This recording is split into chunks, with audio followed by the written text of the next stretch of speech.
Salve, salve, galerinha! Bem-vindos à nossa aula de Sociologia, a nossa primeira aula, onde nós vamos adentrar ao mundo sociológico, onde nós vamos fazer dos nossos estudos de Sociologia um entendimento prático da nossa história e também o entendimento de tudo aquilo que nos cerca. Eu sou o professor Alex e vou conduzi-los, então, nessas 4 aulinhas, numa busca por entendimento do que foi a experiência socialista. Tá? Mas nesse primeiro momento, então, eu queria descrever que nessa nossa primeira aula, a gente vai tentar falar primeiro o que é a teoria socialista, vai tentar entender de modo bem breve o que foi o socialismo na Rússia e o Muro de Berlim. Bem, olhem para essas palavras que estão à disposição de vocês. Socialismo, Karl Marx, Rússia, China, Cuba, comunismo, capitalismo, propriedade privada. Querendo ou não, são palavras que se relacionam muito. São palavras que estão profundamente relacionadas e que muitas vezes geram desentendimentos. Cria-se uma ideia de que não se pode falar de Karl Marx, não devemos falar do socialismo, ou que não devemos, de repente, estabelecer críticas ao capitalismo, ou que a propriedade privada é ruim, negativa. A nossa questão está dentro de um campo reflexivo. É preciso que haja um entendimento nosso, da nossa parte, para que a gente possa realmente compreender aquilo que fez parte da nossa história, aquilo que é uma realidade em determinados lugares e aquilo que está envolta na nossa sociedade. Então, pessoas dentro dessa polaridade que nós vivemos, é necessário compreender o aspecto do outro, o aspecto do outro lado, ao mesmo tempo, para que a gente tenha um entendimento do todo. Bem, vamos lá. O que é a teoria socialista? O socialismo nada mais é do que um sistema político-econômico, aonde se decreta a inexistência da propriedade privada. Quando nós falamos da inexistência de propriedade privada, nós estamos sempre nos relacionando à ideia propriamente do sistema de produção e depois, de modo muito profundo, do que nós consideramos como nosso, como o meu, nossa casa, o nosso carro, o nosso celular. Para essas coisas mais entendidas, a gente pode dizer que nós temos uma propriedade privada sim. E o socialismo decreta a inexistência, não há propriedade privada. Todas as coisas pertencem a todos, do qual nós fazemos uso. Os meios de produção não pertencerão, no caso, às fábricas, à empresa, às máquinas que produzem, seja lá o sapato, a camisa, o carro, o pneu, os copos. Esses meios de produção, eles pertencem ao Estado. E depois, no primeiro momento, serão coletivizados. Ou seja, eles vão pertencer a todos nós, ao coletivo. Ou seja, primeiro ponto, socialismo é um sistema político-econômico, não é só o sistema político. Decreta a inexistência da propriedade privada e coloca no primeiro momento todos os sistemas de produção, os meios de produção, as máquinas e fábricas na mão do Estado, para que posteriormente seja coletivizado, ou seja, ela pertença ao coletivo, pertença à população. É um sistema que não tem uma visão de lucro, de aquisição, um sistema de acúmulo de riqueza, mas simplesmente a manutenção das nossas necessidades básicas, daquilo que a nossa população precisa. É isso que nós precisamos. É claro que o socialismo ele precisa de um aprofundamento muito maior, mas basicamente esses 4 primeiros pontos eles são necessários para que a gente possa entender o que é socialismo. Sem propriedade privada, bens de produção pertencem ao Estado, depois são coletivizados, não há uma visão de lucro, e sim o atendimento às necessidades básicas, e é um sistema político-econômico. Político e econômico. As duas coisas elas andam juntas. Dentro da teoria socialista, é claro que vai surgir ali esse personagem, amado por uns, odiado por outros, mas estudado por nós. A gente vai deixar um pouco essa questão de se gosta, não gosta, se entende ou não entende do lado, para que a gente possa aprofundar mais sobre o conhecimento desse filósofo alemão chamado Karl Marx. O Karl Marx ele vai se estabelecer dentro daquele conceito de luta de classes, ou seja, de classes que estão numa profunda luta. Então você veja só, o que o Karl Marx começa a perceber? Se até então, quando surgiu lá o feudo, que tinha o senhor e o servo tinha uma vida ruim, ficava nas mãos do senhor, não tinha autoridade nenhuma, trocava o seu trabalho, vivia na miséria em troca de proteção em um pedaço de terra, o Marx ele começa a fazer uma análise da atualidade em que ele vivia. E ele começou a perceber que a situação não mudou muito. Os senhores continuavam, só que agora eram denominados patrões, e os servos continuavam denominados proletariados, ou seja, os empregados. E dada essa não mudança, então o Marx ele começa a salientar essa luta de classes. Se as classes não lutarem, se as classes não entrarem dentro de um processo de luta, o mundo ele vai continuar sendo do mesmo jeito. Dominantes e dominados. Bem, o socialismo, a gente tem que entender também que ele é só socialismo e comunismo são bem diferentes, eles não são a mesma coisa. O socialismo seria esse primeiro começo, esse primeiro ponto, essa primeira início de história para que a gente possa chegar no comunismo. O comunismo é uma coisa à parte, o socialismo, então, é esse primeiro momento, esse período de transição do capitalismo para o próprio comunismo. O comunismo, então, vai instaurar uma nova sociedade. Para o Karl Marx, quando o comunismo se instaura, não existe mais guerra, não existe mais repreensão, não existe mais desacordo, porque não tem mais classe. Todo mundo é igual. Não tem por que o patrão brigar com o empregado, porque não vai existir patrão e empregado. Não tem por que o empregado se sentir afetado pelo patrão, porque isso não existe. Ou seja, essa luta de classes, ela termina. E é claro que ele vai usar, para defrontar a sua própria teoria, o materialismo histórico. É o que ele usa para mostrar que a nossa história é diferente de outros filósofos que consideravam que o que movimenta o mundo são as ideias. Para o Marx, não. O que movimenta o mundo é a luta de classes. É o contexto dessa história que vai se reformulando. Existe o socialismo utópico. Tá?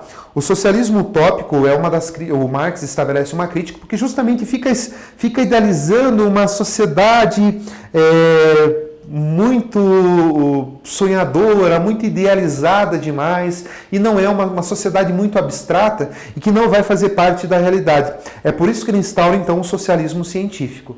É necessário você fazer uma análise crítica da realidade, em vez de ficar só analisando. É uma das profundas críticas que ele faz aos próprios filósofos. Quando ele diz, os filósofos pensaram demais no mundo, está na hora de transformar um pouco também. Então nós chegamos ali no socialismo da Rússia. Então, como que a Rússia chega a ser socialista? Juntamos Revolução Russa, as ideias do Karl Marx e o Partido Bolchevique. Nós temos já um primeiro padrão para que o socialismo se instaure na Rússia. Aí, é claro que vão surgir aqueles personagens que ficaram conhecidos na história, né, o Lenin, o Trotsky, o Stalin, que vão ser um dos que mais vão fundamentar e dar base para a instauração do socialismo na Rússia. Tá? A gente tem que lembrar, então, que a Rússia passava, fora as dificuldades emanadas da Primeira Guerra Mundial, a insatisfação da sociedade com o governo, uma guerra civil muito forte, né, a disputa pelo poder, torna a Rússia muito estável. Ela não é estável, ela está dentro de uma instabilidade muito grande e precisa se reformular.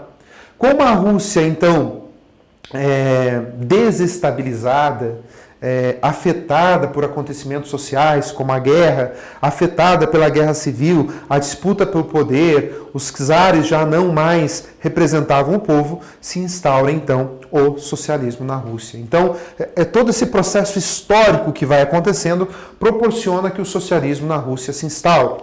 Bem, instaurado o socialismo na Rússia, nós temos então um Estado que se mostra um Estado controlador de todas as esferas civis, todas, sem exceção. É o Estado quem manda, é o Estado quem controla. Nós temos um desenvolvimento de uma potência militar. É uma das primeiras preocupações da Rússia, agora soviética, baseado no socialismo soviético, é se armar. A corrida armamentista russa é muito grande. Nós temos a instauração e o reconhecimento do Partido Comunista, uma prática que vai contemplar também a liberdade. Nós temos a opressão do governo, né, um governo que oprime a massa, e que dizem os historiadores que foi uma opressão maior do que aquela que já era vivida. Ou seja, você não tem a resolução da fome e da miséria, você tem um agravamento dentro desse período socialista. E um exemplo triste, mas que nós devemos lembrar, as perseguições políticas, religiosas, étnicas, só sob a mão de Stalin, julga-se que mais de 2 milhões de pessoas foram mortas sob as mãos de Stalin. E os campos de concentração, onde as pessoas eram fuziladas e morriam de fome. Isso surge dentro do contexto de uma Rússia que agora se diz socialista. Então vejam só, os problemas eles começam a se agravar cada vez mais, né? A condição socioeconômica vai condenando muitos à miséria. Ao mesmo tempo, a ideia de uma economia planificada. O que é uma economia planificada, professor? É uma economia controlada pelo Estado. Provoca ainda mais miséria, leva a uma diferença social muito grande. Então, um Estado que começa a interferir no mercado e que derruba a ideia da livre concorrência e livre iniciativa. Você tem um Estado que centraliza e estatiza tudo. E uma vez estatizado, nós podemos entender que talvez as coisas estatizadas na Rússia não oferecessem um conforto, uma qualidade e não se tornaram acessíveis a todos. A ideia dos planos quinquenais, ou seja, pensar em um setor de investimento a cada 5 anos e destinar para esse setor todas as economias, isso não vai dando certo. Em 1980, então, começa a escassez da produção agrícola. A produção agrícola decai, a produção industrial. Os produtos manufaturados começam a se aglomerar sem saída nenhuma. Exige-se, então, a readequação do regime socialista. Exige-se, então, a abertura de um capital particular internacional e põe-se fim ao regime socialista. Um dos frutos desse regime socialista, nós podemos falar também da queda da família Romanov, a última nobreza imperial dos czares, que, com o Lenin, foi toda assassinada. O czar foi assassinado com sua esposa e seus 5 filhos. E seus corpos foram encontrados muito tempo depois. Temos também que relembrar o Muro de Berlim. Guerra Fria, posterior à Segunda Guerra Mundial, nós temos uma Alemanha dividida. E mais uma vez, a disputa, regime socialista e regime capitalista. Você tem uma Alemanha dividida, onde a Alemanha ocidental se torna capitalista e se alia a alguns países, como a França, a Inglaterra e os Estados Unidos, e você tem uma Alemanha oriental que vai adotar o regime socialista e adotar a economia planificada. E a gente já sabe que uma economia planificada, uma economia onde o Estado atua, o resultado dela nem sempre é o melhor. Ou seja, o controle estatal sobre a economia dessa Alemanha oriental vai favorecer a fome, a miséria, uma não aceleração da economia. As pessoas da Alemanha Oriental começam a enlouquecidamente mudar-se para a Alemanha Ocidental, onde, em troca de um salário digno, em troca de ter direito às suas propriedades, de ter direito de uma vida econômica mais livre, começam-se então as migrações, o que não é bem visto pela Alemanha Oriental. A Alemanha Oriental começa a colocar, então, a culpa do não sucesso do regime nas migrações. A falta de mão de obra faz com que, então, eles construam um muro e dividam a Alemanha. Famílias foram divididas, pessoas perderam suas propriedades. E esse muro era vigiado por soldados que tinham a missão de matar, fuzilar qualquer pessoa que tentasse passar um muro de um lado para o outro. Como nós sabemos, a nossa história ela já nos ensina, o regime capitalista, o regime socialista oriental na Alemanha cai por terra, a pobreza avança e aquele muro guardado por militares e minas então é derrubado em 1889. O socialismo na Rússia, o Muro de Berlim, então eles são um exemplo claro dessa distinção do regime socialista e do regime capitalista. Convém que a gente possa estudar, convém que a gente possa entendê-los. Estou deixando para vocês como atividade a página 64, a nossa atividade de Start, assim como os nossos exercícios da página 72, lá da atividade Praticando. Relembrar também os nossos vestibulares, o nosso Enem, para que a gente possa garantir um bom senso e os conceitos bem adequados para o nosso dia a dia e para os nossos estudos. Eu agradeço e espero vocês na próxima aula.